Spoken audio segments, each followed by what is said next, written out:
Everything is color and line. That's the most important thing for me. That's my starting point always. You know, people ask me, well, how do you choose your fabrics? I choose the colors. And if the fabrics happen to match up with the colors that I want, then that's what I choose.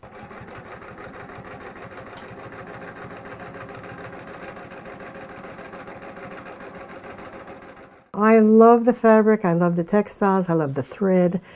And when I start, I just start. I have no design, no preconceived plan, and it's the process that gradually evolves and the discoveries that I make in color and design.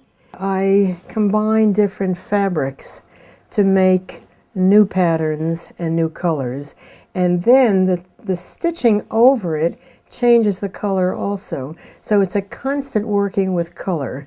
And the color changes, the design changes, until I finally get to the last piece of it. The last part of the stitching for me is very dense. I do a lot of stitching so that what I come out with is a flat quilt that has the feel of a Kalim rug or a tapestry. And they're all like that. That's the way I work. I pay a lot of attention to the back colors and the patterns and the light, and then what I do with the thread and the stitching. And if you look at the front of this, you really wouldn't have too much of an idea of what the back looks like until you flip it over. So this is the front, and that's your back. And they're the two distinctly different faces of the quilt.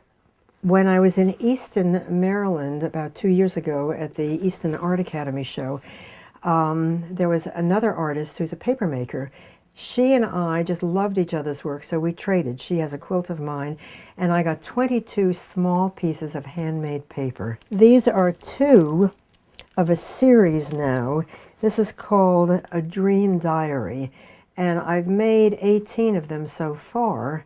But you can see the combination of the textile and the paper. The paper is that white background with that deckled edge.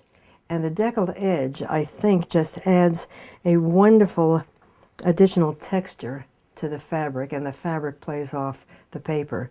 So the combination, I think, is really very interesting. Often when I'm working, I'm either listening to jazz or classical music, and it's reflected in the piece that I might be working on at the time. And this one, I called All That Jazz because I really felt it had that feel to it. I am very happy doing what I am doing. I can tell you that, really.